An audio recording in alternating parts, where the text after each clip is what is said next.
Bonjour, bonsoir à tous et bienvenue dans cette vidéo. On va encore une fois parler musique. Parce qu'après avoir parlé du dernier album d'Orelsan, et non je n'ai malheureusement pas eu le ticket d'or, Sniff, eh bien je me suis rendu compte, en regardant un peu partout sur internet, que pas mal de gens trouvaient l'album plus pop que les précédents. Et avec ce genre de thématique, je me suis posé une question.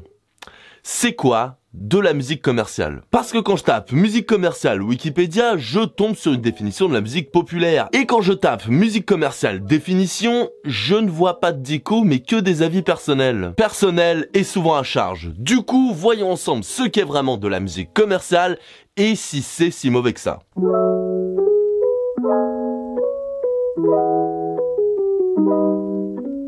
Alors, commençons par les évidences. De la musique commerciale, c'est de la musique faite pour être vendue. Ok, mais comme quasiment toutes les musiques du coup. Parce que bon, un musicien, ça vit pas forcément d'amour et d'eau fraîche. Et faut bien manger, ma bonne dame. Surtout que pas mal d'artistes musicaux populaires, et pourtant pas éthiques et commerciales, ont largement de quoi vivre décemment pendant un paquet d'années. Et pourtant, ils continuent à essayer de vendre. Alors qu'à ce stade d'oseille, ils pourraient partager ça gratuitement, tout simplement. Ou alors les gens, au lieu de parler de musique faite pour être vendue, veulent parler de musique faite dans l'intention de vendre. Faite uniquement dans ce but.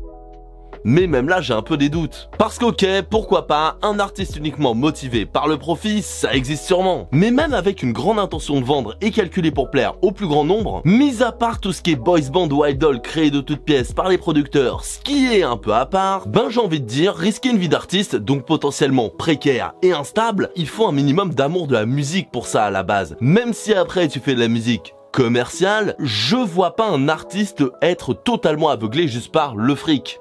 Il ira pas au bout du processus sinon. Bon, ou alors il a un méga coup de bol dès le début, mais généralement ça dure pas. Mais surtout, quand on parle de musique commerciale, j'ai pas l'impression que ce soit de ça dont les gens parlent généralement. Parce qu'à entendre les gens, que ce soit IRL ou même sur internet, j'ai l'impression que si une musique se vend bien ou qu'elle est dans l'air du temps, c'est commercial. Bon, j'exagère évidemment, c'est pas tout le monde, mais j'ai vraiment l'impression qu'il y a une tendance qui va dans ce sens-là. Et personnellement, je suis pas d'accord. Parce que quand on dit qu'un artiste est commercial parce qu'il fait quelque chose dans l'air du temps, je trouve ça assez stupide parce qu'on pourrait pas se dire que si un artiste fait quelque chose dans l'air du temps, c'est parce qu'il est dans l'air du temps et qu'il aime ce genre-là justement. Est-ce qu'on va vraiment reprocher aux groupes qui se sont inspirés des Beatles, dont la musique a parlé, de s'inspirer de leur musique? On va vraiment dire à tous les mecs qui font un piano-voix « Hey, t'aimes trop Elton John, c'est devenu commercial !» Parce qu'ils ont entendu une musique de ce mec et qui se sont dit « Waouh, c'est trop beau, j'ai envie de faire pareil !» Mettre au pilori toutes les générations des années 2000 qui se sont inspirées du rock ou du rap des années 90. Toutes les personnes qui, après que Booba ait ouvert la voix en France, ont commencé à utiliser l'autotune. On est d'accord, ce serait débile. Pour moi, généralement, quand quelqu'un fait une musique dans l'air du temps, c'est qu'il l'aime, tout simplement. Et c'est pas pour rien que la plupart des youtubeurs font des musiques de rap. Pas parce que c'est la musique du moment, donc ils veulent jouer sur la tendance. Non, c'est parce qu'ils sont grandis avec ça, parce qu'ils sont de cette génération, parce que leurs artistes préférés font sûrement du rap, et donc ils ont envie de faire le style qu'ils aiment. Pour moi, la frontière entre commercial ou pas est vraiment beaucoup trop mince, et ce sera selon l'appréciation de chacun. Je vais encore reprendre l'exemple du rock, mais si jamais de nos jours en France quelqu'un écoute du rock, pour beaucoup de gens, ce sera pas vraiment commercial, ce sera même un peu marginal. Mais, pour les fans du rock, si jamais t'écoutes des trucs comme Blink-182 ou Sum 41, parce que j'adore ce groupe, et oui, je fais toujours du forçage avec ça à chaque fois que je parle de musique, tu vas faire quoi? Eh bien, pour un fan de métal, de death metal, etc., ce sera de la musique commerciale. J'ai même eu des petites discussions avec un pote qui adore le punk et qui trouvait que Green Day c'était commercial. Mais je suis sûr que si je montre Green Day à des gens qui s'y connaissent pas trop en rock et que je leur fais écouter les paroles, ils peuvent me dire « Ah ouais, non, ça c'est pas mal, ça c'est contestataire et tout. » C'est selon l'appréciation de chacun. Après, on peut prendre un truc plus pragmatique pour faire notre échelle de valeur. Par exemple, si c'est un label indépendant, c'est pas commercial. Et si c'est un gros label, c'est commercial.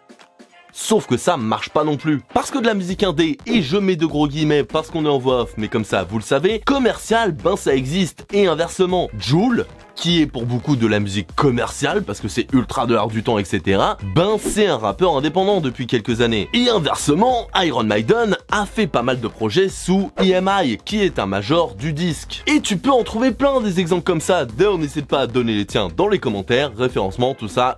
Yes. Et puis les labels aujourd'hui, qu'ils soient indépendants ou pas, ça veut plus dire grand chose. Déjà parce qu'avec les filiales de labels, c'est devenu le bordel, mais aussi parce qu'avec l'avènement d'internet, pouvoir se faire connaître avec les clics et les streams, ça peut permettre de passer au-delà d'un label. Et ça, en faisant de la musique commerciale ou pas. Surtout que les exemples d'artistes passant de commercial à indé ou inversement, ça manque pas. Et parfois, c'est même pas l'artiste en lui-même qui est commercial selon la foule. Des fois, c'est juste une musique. Par exemple, il y a plein de gens qui ont dit que On verra de Nekfeu ou La Terre est ronde d'Orelsan, c'était commercial. Et c'est pareil pour d'autres artistes. Encore une fois, donnez tes exemples en commentaire, référencement, tout ça. Et la définition d'une musique commerciale, c'est tellement galère que ça peut même changer d'une époque à une autre. Que ce soit le jazz ou le blues qui est passé d'un truc ultra marginal de noir à un truc élite mondaine blanche prout-prout, le rock qui est passé d'une musique sataniste qui pervertit la jeunesse à la musique de ton tonton bourré qui te parle d'ACDC en permanence, et on peut voir que le rap en ce moment suit la même trajectoire aussi. Eh bah du coup,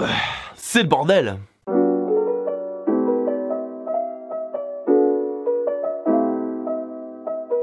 Pour conclure, je trouve ça assez vain et prétentieux de dire si une musique est commerciale ou pas. Déjà parce que la définition de musique commerciale d'une personne à une autre, ça va changer, ça et toutes les autres choses que j'ai dit dans la vidéo, mais surtout parce qu'une musique, on s'en bat les couilles de savoir si c'est commercial ou pas. Ça a beaucoup d'autres utilités. Une musique, ça peut avoir tellement de fonctions. Faire danser, réfléchir, expulser ou ressentir un sentiment, servir à contempler, à motiver, ça peut être un fond sonore et tellement d'autres choses, et même plusieurs en même temps. Donc, catégoriser une musique de commercial ou pas, je trouve ça assez réducteur. Et puis j'ai envie de dire, osef, chacun écoute ce qu'il veut. Putain, la conclusion de ouf. Voilà, ça valait bien le coup là. Là, on la sent bien la vidéo. Et voilà, cette vidéo est maintenant terminée. J'espère qu'elle vous aura plu. Alors, je n'ai effleuré ici que la partie visible de l'iceberg. Cette vidéo était surtout là pour donner mon avis global sur le sujet, apporter quelques pistes de réflexion, mais le but n'était pas d'être exhaustive, loin de là. Et d'ailleurs, n'hésitez pas à me donner vos avis, que ce soit sur la vidéo ou sur la musique commerciale, si elle existe ou pas, et votre ressenti par rapport à tout ça dans les commentaires. Ce serait très cool. Et encore une fois, référencement, on adore. Sinon, si la vidéo vous a plu, n'hésitez pas à liker, vous abonner, la petite cloche et surtout partager, ce serait vraiment très gentil. Vraiment, merci, c'est cool. Et je n'ai plus de voix, donc je vais vous laisser. Et en attendant la prochaine fois, passez une excellente journée, /soirée, /1/13 passe-temps.